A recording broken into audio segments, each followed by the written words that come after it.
Salam Patriot di Suara Patriot bersama Chandra Tua. Di edisi Sang Patriot kali ini kita angkat Jenderal Besar Raden Sudirman, Jenderal Besar Anumerta Bintang 5, memimpin perang gerilya dari atas tandu. Semoga keteladanan beliau menginspirasi kita keluar dari ketakutan kita akan pandemi COVID-19.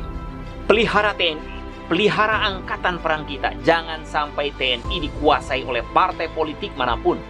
Ingatlah bahwa prajurit kita bukan prajurit sewaan, bukan prajurit yang mudah dibelokkan haluannya.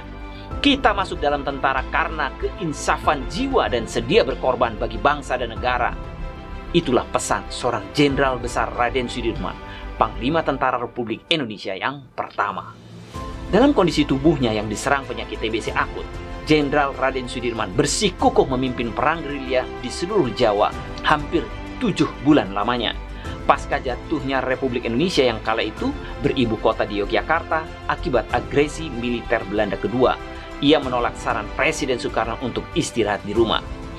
Menurutnya, mempertahankan kemerdekaan Indonesia sampai titik darah penghabisan sudah menjadi panggilan hidupnya. Lewat keuletan, menjaga eksistensi garis komando perlawanan tentara pada waktu itu yang mana Jenderal Spur telah mengklaim bahwa Republik Indonesia telah lenyap dari peta dunia dan Tentara Nasional Indonesia tinggal segerombolan pengacau saja.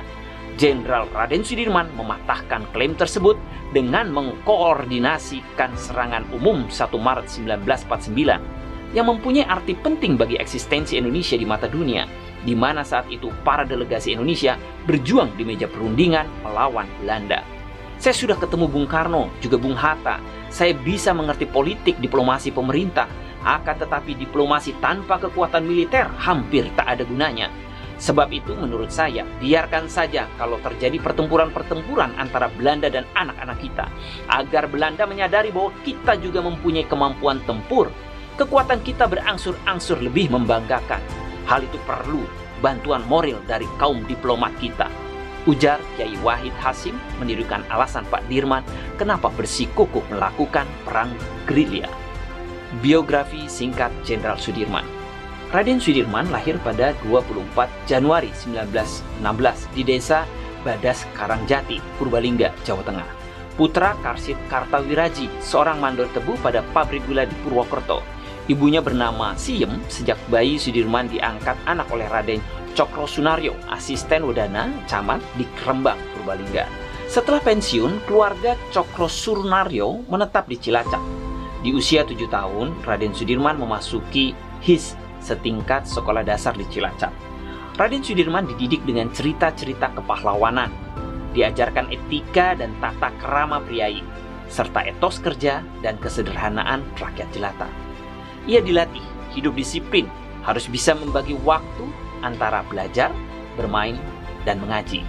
Kehidupannya terbilang cukup, tapi tidak masuk kategori keluarga kaya.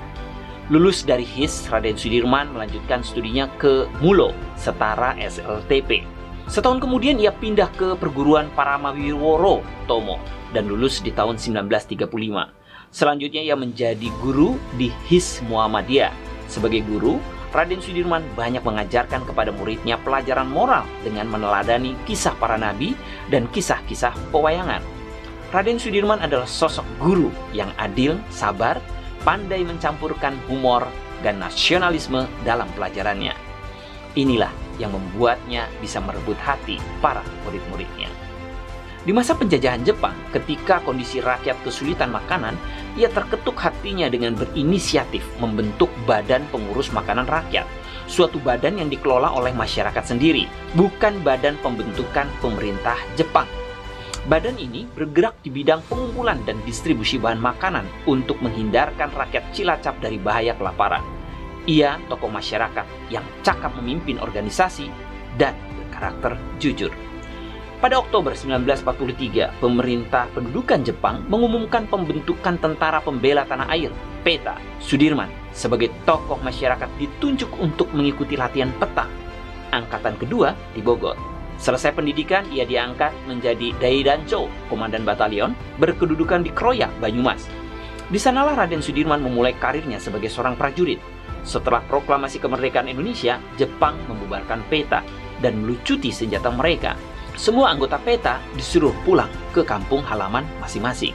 Pada 22 Agustus 1945, Panitia Persiapan Kemerdekaan Indonesia membentuk Badan Keamanan Rakyat. Sudirman dan beberapa rekannya sesama tentara PETA mendirikan cabang BKR di Banyumas pada akhir Agustus.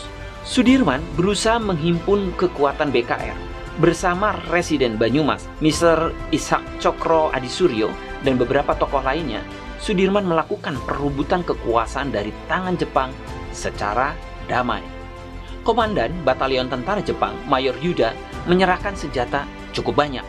Karena itu BKR Banyumas merupakan kesatuan yang memiliki senjata terlengkap. Sesudah Tentara Keamanan Rakyat (TKR) terbentuk, Raden Sudirman kemudian diangkat menjadi Panglima Divisi 5 Banyumas dengan pangkat kolonel. Melalui konferensi TKR tanggal 12 November 1945, Raden Sudirman terpilih menjadi Panglima Besar TKR, Panglima Angkatan Perang RI. Walaupun saat itu Sudirman mulai menderita penyakit tuberkulosis, dia tetap terjun langsung dalam beberapa kampanye perang gerilya melawan pasukan Nika Belanda. Palagan Ambarawa kukuhkan sebagai panglima. Perang besar pertama yang dipimpin Raden Sudirman adalah Perang Palagan Ambarawa melawan pasukan Inggris dan Nika Belanda yang berlangsung dari bulan November sampai Desember 1945. Dan pada 12 Desember 1945, Sudirman melancarkan serangan serentak terhadap semua kedudukan Inggris di Ambarawa. Pertempuran terkenal yang berlangsung selama 5 hari tersebut diakhiri dengan mundurnya pasukan Inggris ke Semarang. Setelah kemenangan Sudirman dalam Palagan Ambarawa, pada 18 Desember 1945, Sudirman dilantik sebagai jenderal oleh Presiden Soekarno. Raden Sudirman memperoleh pangkat jenderal tersebut tidak melalui sistem akademi militer atau pendidikan tinggi lainnya, tapi karena prestasinya. Itulah yang membedakan Sudirman dengan yang lain. Saat terjadinya agresi militer dua Belanda, ibu kota Republik Indonesia dipindahkan di Yogyakarta. Karena Jakarta sudah diduduki oleh tentara Belanda, Raden Sudirman memimpin pasukannya untuk membela Yogyakarta dari serangan Belanda II pada 19 Desember 1948. Dalam perlawanannya, Raden Sudirman sudah dalam keadaan sangat lemah karena penyakit tuberkulosis yang dideritanya.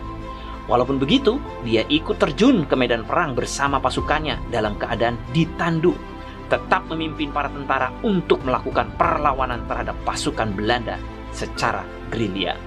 Penyakit yang diderita Raden Sudirman saat berada di Yogyakarta semakin parah. Paru-parunya yang berfungsi hanya tinggal satu. Yogyakarta kemudian dikuasai Belanda, walaupun sempat dikuasai oleh tentara Indonesia. Saat itu Presiden Soekarno dan Muhammad Hatta dan beberapa anggota kabinet juga ditangkap oleh tentara Belanda. Karena situasi genting, Raden Sudirman dengan ditandu berangkat bersama pasukannya dan kembali melakukan perang gerilya. Ia berpindah-pindah selama 7 bulan dari hutan satu ke hutan lain, dari gunung ke gunung, dalam keadaan sakit dan lemah, bahkan dalam kondisi hampir tanpa pengobatan dan perawatan medis. Selalu lolos dari sergapan Belanda.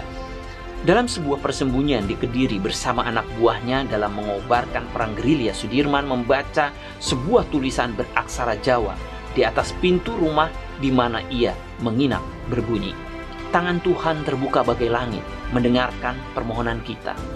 Di tengah malam yang semakin dingin dan serangan kantuk anak buahnya, Raden Sudirman tetap terjaga dan melantunkan sebuah kidung yang artinya, "Ada kidung yang melindungi malam, teguh hidup terhindar dari penderitaan, mengalau semua mara bahaya. Siluman pun tak berani, segala teluh tak akan mempan. Semua perbuatan orang jahat dan mereka yang tersesat akan dibasuh oleh air suci kehidupan. Membentengi jiwaku, tak ada yang mampu melukai." Di antara pengikutnya, ada yang menyadari bahwa salah satu temannya tidak ada. Ternyata seseorang itu telah berkhianat dan melaporkan keberadaan mereka ke tentara Belanda. Tak beberapa lama datanglah tentara Belanda yang mau menangkap Sudirman. Melihat kondisi terkepung, Raden Sudirman mengajak seluruh anak buahnya tenang dan berzikir. Mari kita berzikir agar diberi pertolongan Allah. Jangan sekali-kali di antara tentara kita ada yang menyalahi janji menjadi pengkhianat nusa bangsa dan agama. Harus kamu senantiasa ingat bahwa perjuangan selalu memakan korban. Jangan sekali-kali membuat rakyat menderita, ucap Jenderal Raden Sudirman yang diperankan sang cucu dalam sosio drama HUT ke-72 TNI di Dermaga Indah Kiat, Cilegon, Banten. Kejadian ajaib terjadi ketika pasukan Belanda menemukannya. Tak ada satupun pasukan Belanda yang mempercayai sang pengkhianat mengenai identitas Jenderal Sudirman. Saat sang pengkhianat menunjuk Jenderal Sudirman, ia malah ditembak mati. Pak Dirman memang diketahui ahli strategi dalam berperang dan mengecoh lawan. Meski markasnya berhasil ditembus, namun Belanda tetap gagal menangkap dirinya. Setelah kejadian tersebut, banyak anak buah Pak Dirman yang menanyakan jimat apa yang dipakai sehingga tentara Belanda sulit menangkapnya. Sang Panglima Besar hanya menyebut 3 hal. Tidak pernah putus dari keadaan wudhu, salat 5 waktu dengan tepat waktu, dan mengabdikan diri bukan untuk keluarga, golongan atau partai, tapi untuk bangsa dan negara. Dikutip dari laman nu.or.id. Dari Sobo memimpin Perang Gerilya. Mulai 1 April 1949, Raden Sudirman menetap di desa Sobo, daerah Solo, Jawa Tengah. Walaupun tengah sakit, ia tetap memberi petunjuk dan strategi kepada para prajuritnya. Perang gerilya itu akhirnya berhasil mematahkan serbuan Belanda. Belanda pun mengajak berunding. Sudirman pun diminta kembali ke Yogyakarta. Perundingan dengan pihak Belanda, khususnya mengenai kedudukan angkatan perang, tidak mungkin diadakan tanpa hadirnya Panglima Besar di ibu kota. Pada 10 Juli 1949, Jenderal Raden Sudirman dan rombongan kembali ke Yogyakarta. Untuk menyambut kedatangannya, parade militer diadakan di alun-alun Yogyakarta yang penuh diliputi suasana haru. Mereka yang selama bergerilya terkenal berani, tak urung meneteskan air mata atau menangis terseduh setelah menyaksikan keadaan fisik Sudirman yang pucat dan kurus. Rasa haru dan kagum bercampur menjadi satu. Hal itu menunjukkan betapa berharganya Jenderal Raden Sudirman di hati anak buahnya. Pemerintah Indonesia dan Belanda terus mengadakan konferensi panjang selama beberapa bulan dan berakhir dengan pengakuan Belanda atas kedaulatan Indonesia pada 27 Desember 1949. Sudirman saat itu juga diangkat sebagai Panglima Besar TNI di negara baru bernama Republik Indonesia Serikat. Pada 29 Januari 1950, Raden Sudirman meninggal dunia di Magelang, Jawa Tengah karena sakit tuberkulosis parah yang dideritanya. Ia dimakamkan di Taman Makam Pahlawan Kusumanegara di Semaki, Yogyakarta. Ia dinobatkan sebagai pahlawan pembela kemerdekaan. Pada 1997, Jenderal Raden Sudirman mendapat gelar sebagai Jenderal Besar Anumerta dengan bintang 5, pangkat yang hanya dimiliki oleh beberapa jenderal di RI sampai sekarang. Namanya pun menjadi salah satu nama jalan utama di ibu kota Jakarta. Dalam kondisi sakit-sakitan, Jenderal Sudirman mendaki bukit, menembus belantara, menghadang tanah tandus berbatu, menghindari serbuan Belanda tanpa henti. Semoga kita pun berani hidup seperti Jenderal Sudirman. Walau sakit, tetap berjuang hidup sehingga penuh makna. Bukan ketakutan akan pandemi COVID yang membuat kita tidak bisa hidup bermakna layaknya seorang manusia. Semoga mencerahkan. Salam Patriot, saya Chandra Tua. Mohon undur diri.